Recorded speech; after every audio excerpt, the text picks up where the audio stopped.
We're going to begin this morning with a healing meditation, which we know whenever we come into the center of our being and we establish a place for whatever it is our consciousness is on, take power and go forth to be made manifest for us. So the point in healing meditation is to establish us in the center of our being, to get away from the outer pushes and pulls, which we know are always going on, and to make contact with that power and presence which we are. So it is an incredible retreat last weekend up in the country amidst the foliage, and it was just, peak maximum was beautiful. And I made a comment. What we were all discussing, part of it was discussing, what exactly are the laws of nature, what do we observe them to be? How is nature? Because if we can see how nature is, we can see how all of life is. So I made a comment, well, listen, if God can do that for a tree, think what God can do for me, right? Now, a practitioner is a person who's like a doctor, like a psychiatrist, who's qualified in spiritual, who understands the laws of consciousness, of mind, and who is qualified to work with you in terms of helping you attain whatever goal it is that you have in mind. So we have a form which is unique to science of mind, much more powerful than an affirmation, which is good, but sometimes does not reach beyond the layers, called spiritual mind treatment. Spiritual mind treatment is a scientific way that we have of speaking our word into the substance of the law of the mind, definitely speaking our word in a certain state of consciousness which permits scientifically the energy dynamic of our word to go out and make manifest what we desire. Each one of us came into desiring something. So a treatment like this addresses that for us and moves us from point A, where we have arrived, to the divine fulfillment. This morning, I'm going to talk about, really it's one of my favorite subjects. I just love barrier-breaking themes. I love rising out of limitation. It's my favorite thing to do, and I know that all of you like that too.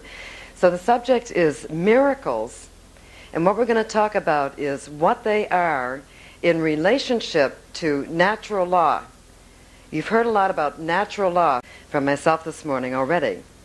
So what these things that we call miracles are in relationship to natural law and how they come about so that we can have a better handle on this miracle consciousness and make it a permanent part of our being.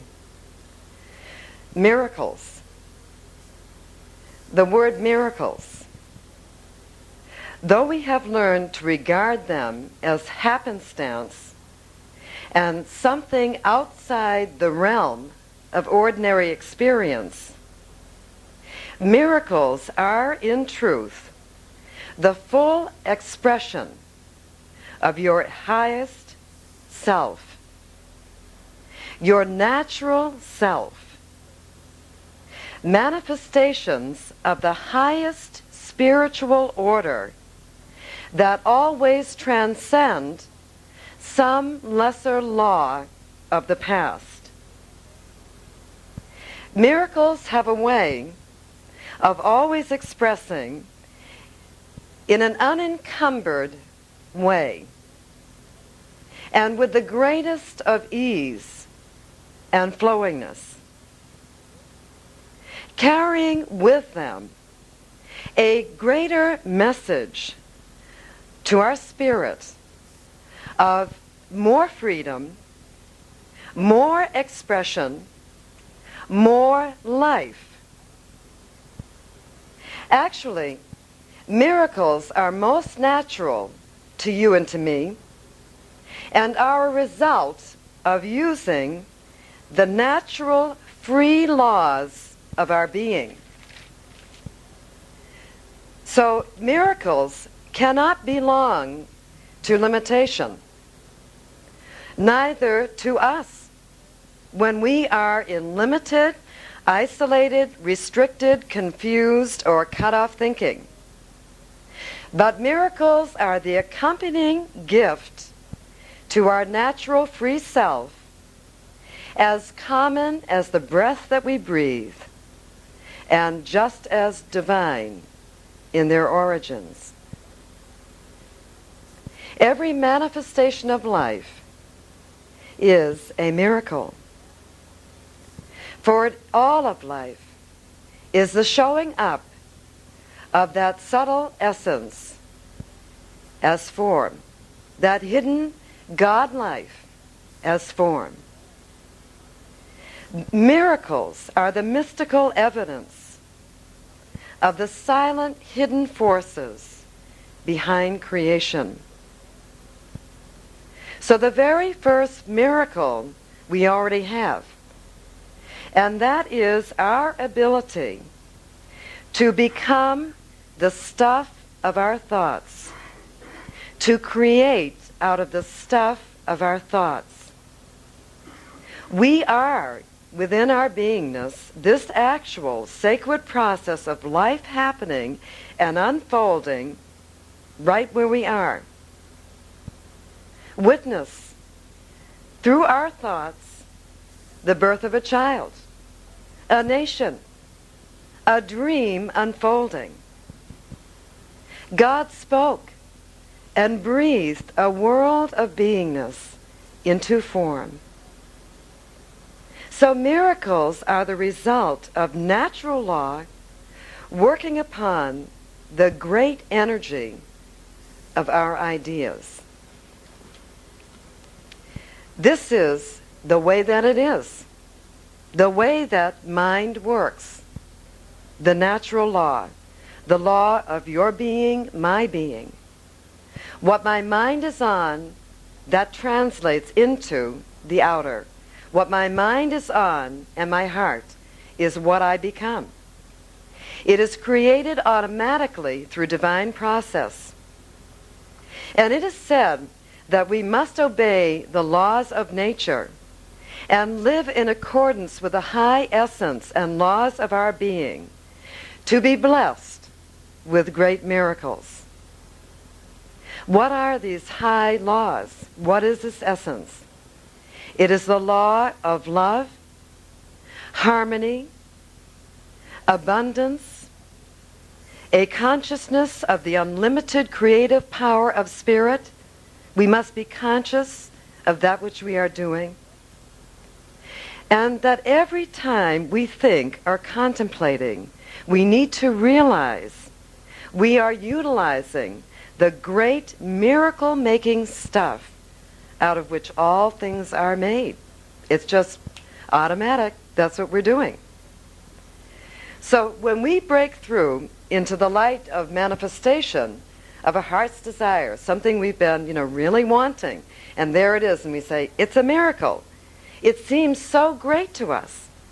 But in truth, it is just the natural process of our thinkingness and our expectation.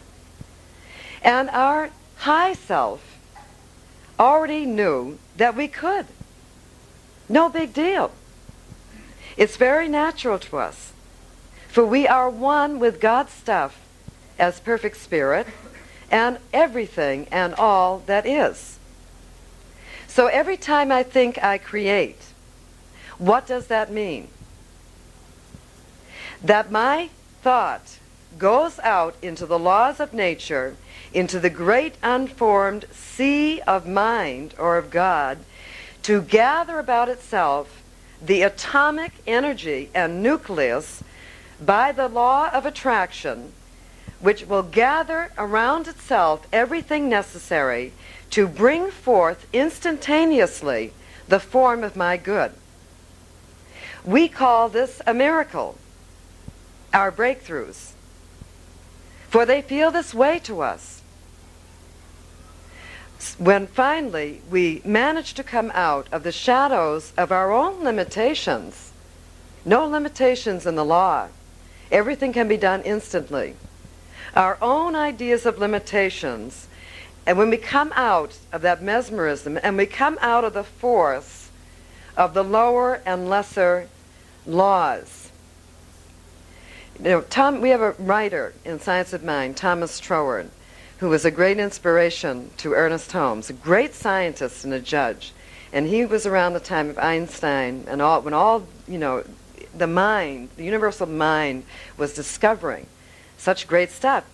And Troward said this so eloquently, that within each law at every level of creation or every level of beingness that we're experiencing contains right within itself the secret, the seed of freedom. Ernest Holmes, who came forth with Science of Mind, and he also was around that time, he says, the same law that bound me shall set me free. So it seems that through the addition of a certain something, a certain divine factor, a factor not yet cognized before about our beingness, by adding this something, we may then rise up and above the thing that was holding us. Just like he makes a description, it's so great, it's so visual, just like a balloon of itself. It's not going very far, right? So you add that helium, and that balloon is defying the laws of gravity. That balloon has risen above the law that it was experiencing at that time by the addition of the helium. Okay? So we may rise up above that which has held us in place. We may go freer and freer of that which bound us before. And what is the helium for us? What is it that can lift us out? It is a better and a higher thought about ourselves. A better, capital S, self-image, if you will. A higher, greater identification than before we were identifying with our humanness, with our experience, with all the limitations that surround us, with the they says, what they say, what we hear, what the rules are, what the regulations are, how far you can go, how far you cannot go, right? The higher identification, recognizing that we are spiritual being. I am 100% pure spiritual being. Any great mind has realized this. Einstein recognized this. Recognized God, and we said we don't mean person. We mean beingness. Okay? Beingness, that which we are. A higher identification with spirit at the center of our being. So this is why we say in treatment we make the first correction in order that we can experience a new thing. I am one with God. Let's say we notice there is a principle of abundance. Well, we know that there must be because people are experiencing abundance, right? So there must be an underlying principle of abundance. So if I say there is a principle, I am one with this principle. I change my station. In life, I change my level. And I must be one because of I'm one with all of being, the great fact. So you see how we move from apartness, a lesser level, and we build up, not with inflation, but with the true air of life, building up that expansion to let a new thing happen by our identification, by the force of our identification. So all of us feel and know this impulse, don't we? Don't we want to experience what we are?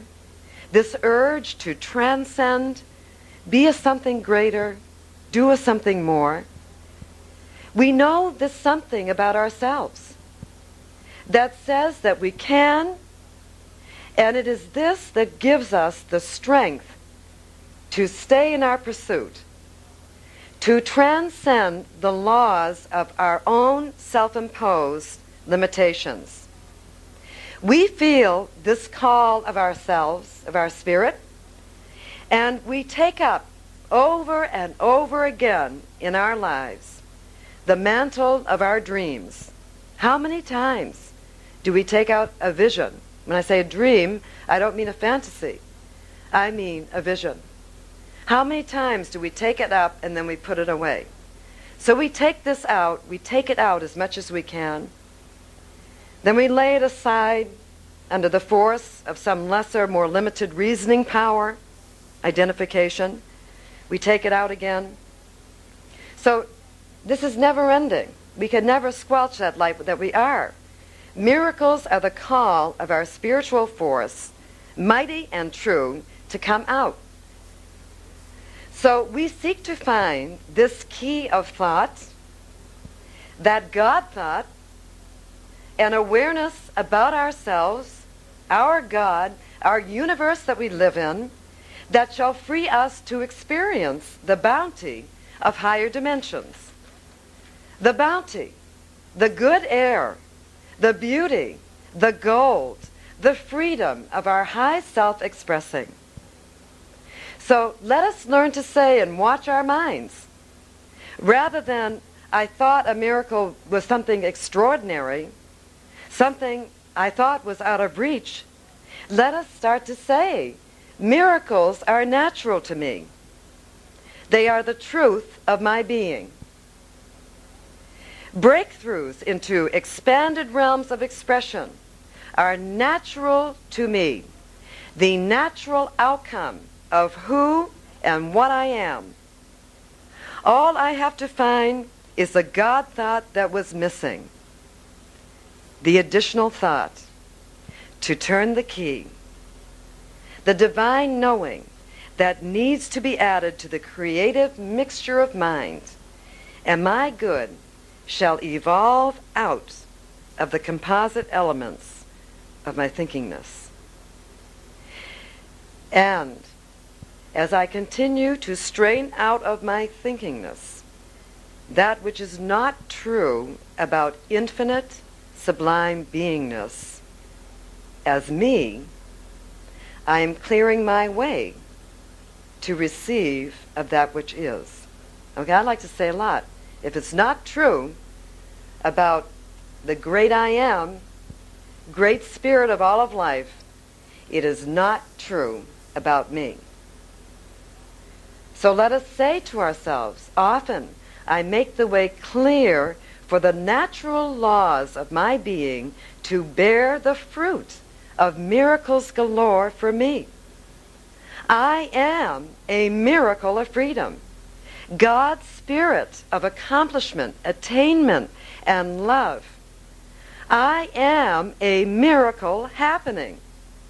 Through right thinking, I free myself of the bondage of the past and let loose the force of my miracle self, my beautiful, free, and glorious self that knows only the glories of the kingdom for me.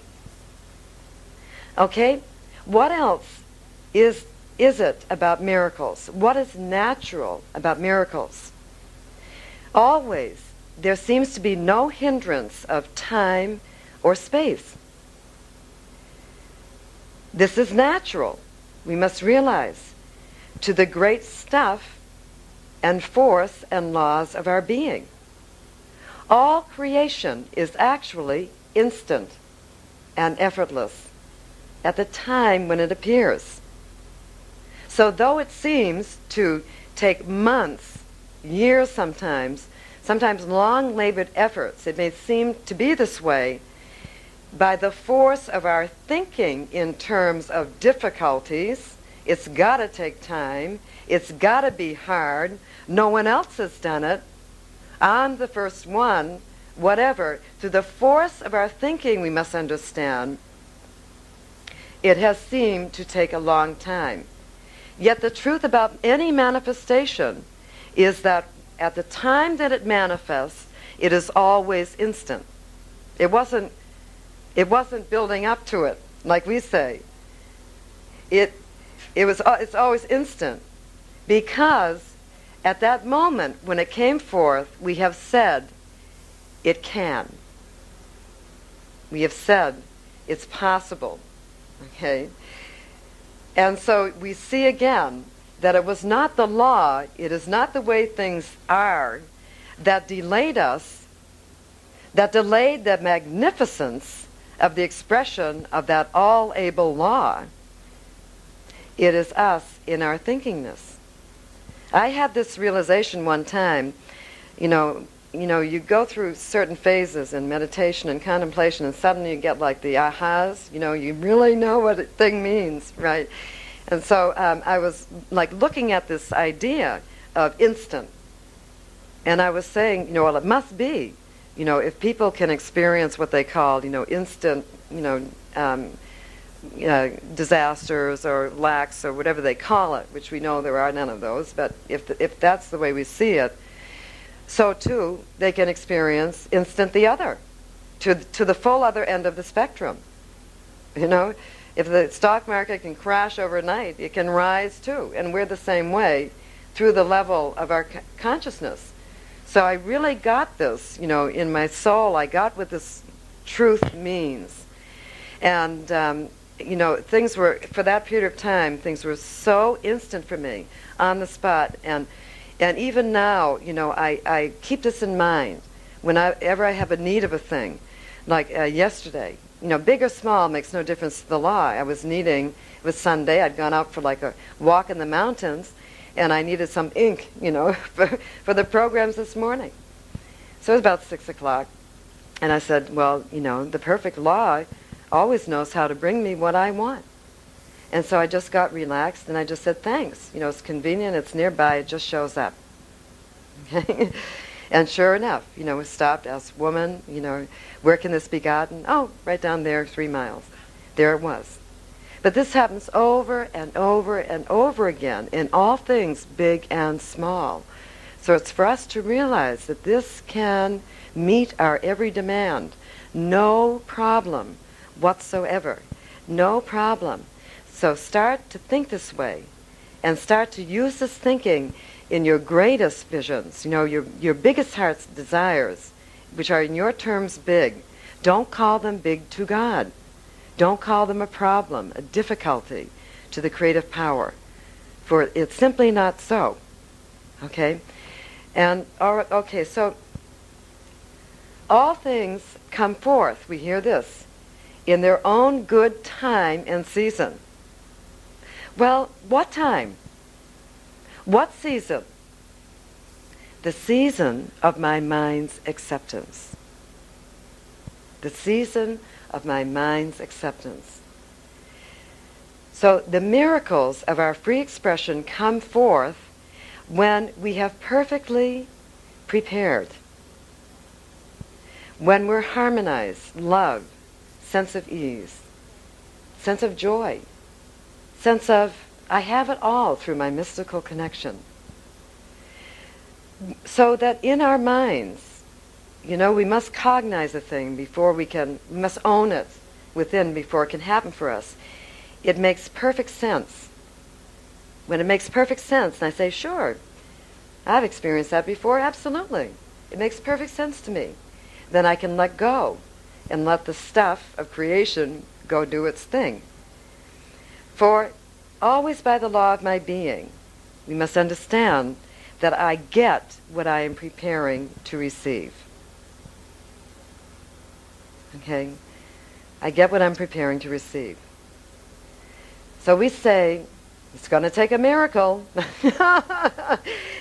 And I say, yes, that's true. Okay? It will. But it's a miracle of something, knowing something greater about your universe and about yourself. Of letting go, the miracle of letting go of some idea of drudgery, hardship, that life ought not to be fantastic fun, thrilling every moment, difficulties, that there's merit in difficulties. Letting these old ideas go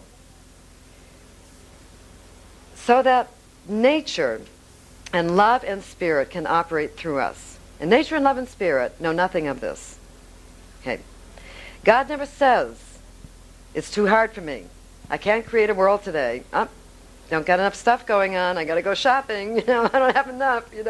Never says it's too hard for me. Never says I can't today. I'm too tired. I'm too sick. I'm this. I'm that. Oh, I don't have enough. It's too much for me. God breathes and worlds appear with spontaneous grace. And we're the same. Annalise Guerin says, ye are gods. You just have forgotten. Sleeping, asleep. So, and how does God do this instant stuff? God takes, or the great law, the great I am, great spirit of life, force, takes the energy of that which is already, and vitalizes it with ideas. Let there be whatever. Let there be light. And there's a saying, Einstein, Holmes, everyone, that the creative mind creates out of itself. Out of itself. We create out of ourselves. By the energy of our idea, the form comes forth. So I used, in my miracles, I used the energy of that which is already, and I vitalize it with my ideas. Okay? Very important. So never do I have zero. Never do I have a nothing. I am always at the starting point of allness of spirit, with everything that I need. The law knows how. I have everything I need for my whatever. So another thing to remember about you and your natural law of miracles is that all that is necessary for your miracle to happen is present right now.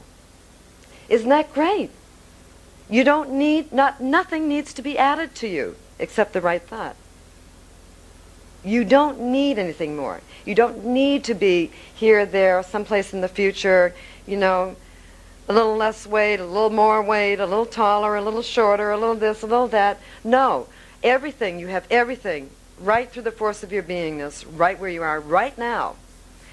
And it's available right now. Okay, what else about miracles? They always seem to respond with a freshness, right? A spontaneity, out of the realms of planning. I didn't plan that, but there it is, right? Out of the realms of planning. It's spontaneous, filled with joyous surprise. Joy, the yeast that raises the dough. This is a saying, right? Joy is another aspect of that helium.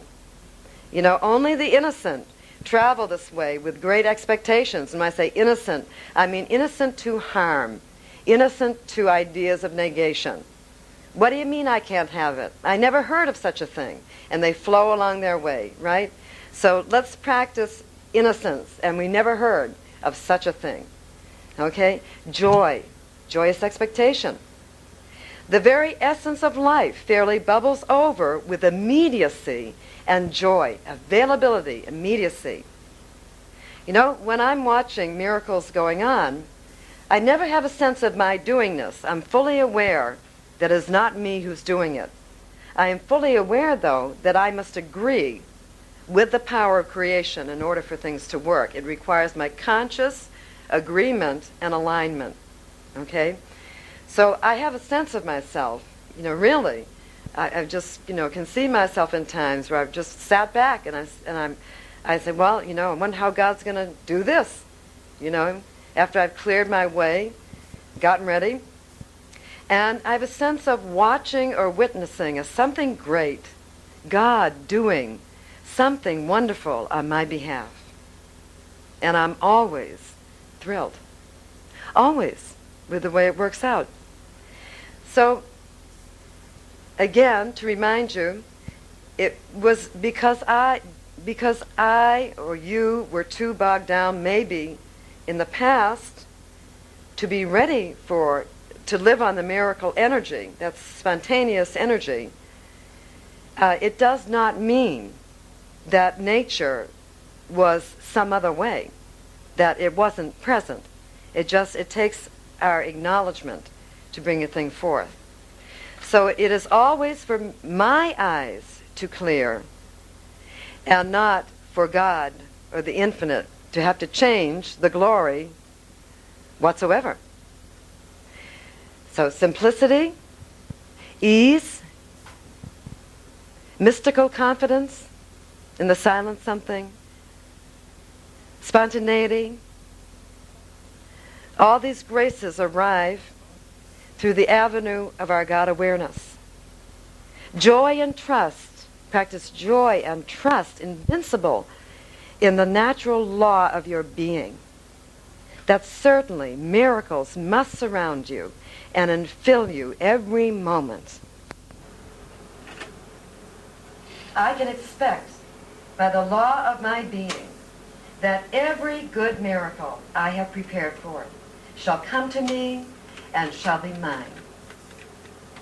And it shall be great, no matter what they say.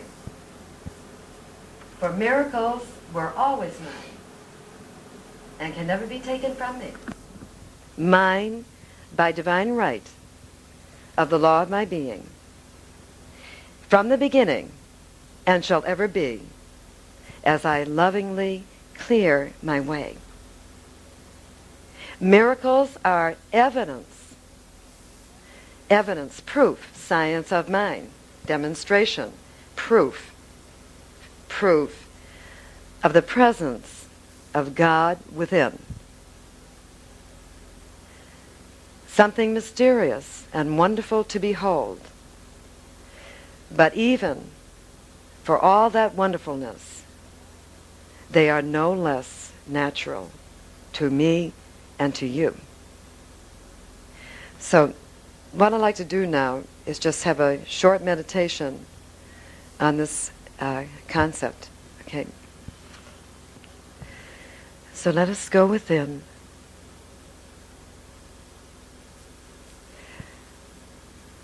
Remembering the words now. Be ye as little children in the kingdom of light within. Here in the place at the center of life, where burgeoning miracles are happening, life is alive with the spontaneity of our soul activity, rejoicing. There is no drudgery here, no difficulty. Perfection stretches before us and gives us of her gifts. And let us say within ourselves, I breathe in now this life, this light of miracles, right into the energy of my ideas and the fullness of my being now. All that is necessary to my good is present right now. I acknowledge it. I stand in awe in the midst of teeming atomic creation.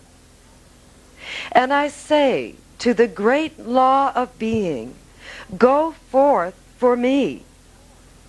God and law, go forth for me and do your mighty work. Fill my ideas with the substance of miracles now. I don't obstruct. I don't even wonder. I don't delay. I let God within me go free, go forth as a stream of miracles. Even right now, I can see it and I know it. I never accept less than the natural outpourings of my divine beingness, of my God and my law. Now, thank you, Infinite One. I am satisfied in full measure. I am so thrilled, and so it is. I write an I am statement. You'll find it in your program that has to do with the energy of the talk. And I find it just like writing our word, speaking our word. You know, it's one thing to know it within, but when we speak it out, again, it's further energy of identification. So we like to read these every week out loud together to establish that current for ourselves. So let's do that. Has everybody got one? Okay. It starts, I am that I am. Okay. I am that I am, and right now I declare that by the great law of my being, I am always empowered to convert bondage into freedom, to find the divine thing that needs to be added for my complete emancipation and joyous success. By expanding my awareness, I transcend every limitation of the past right now. I rise up now, over, above, and beyond crests of the limitations of the past. I rise up now, buoyed by divine energies, into the pure God light of perfect knowing, into the complete energy of sublime success, ever safe from the harms of lesser cause-effect. Thank you, God. I have met each lie with the great keys of truth every step of the way. Thou hast given me my freedom, proved me thine own, and robed me with thy success. I am a jewel in thy crown. I rejoice that I live by the high laws of limitless freedom and good. The miracles of my soul's true expression radiate forth abundantly now, and so it is, and so it. So I'm just going to do a very, very short closing meditation, which the reason why we do this, not meditation, but treatment, is because it has an action of sealing what has gone on for us within. Right now, I recognize there is only one power, one presence, one life, one activity. In the midst of this presence and awareness, I speak my word on behalf of each and every divine, sublime individual in this room, with the full recognition that each and every one is the potential of God free in action, God joyous and fulfilled in action. I say that at the point of each one's heart desire, which is right now on their mind, the miracle activity of free God is flowing through the heart spaces, dissolving memory, dissolving ideas of obstruction, that each one is rising anew to a new idea about themselves, which is glorious and marvelous and complete. And I give thanks that the God idea of good for each, free and joyous, now moves throughout all of mind on every level through this sealing out into the atmosphere of being, to touch everything necessary for each one to be stabilized and realized at their new level of good, of their heart's desire. I know that my word is one with infinite God and infinite purpose, with divine motive, with the motive of being. And I give thanks that this week each one experiences something new, marvelous, and wonderful as a rich opening and joy of their lives, right where they are, right as they need it. Thank you that my word is heard. I know that even as I speak, the mind is in action on behalf of each one, that they rest secure in their perfect knowing, and so it is.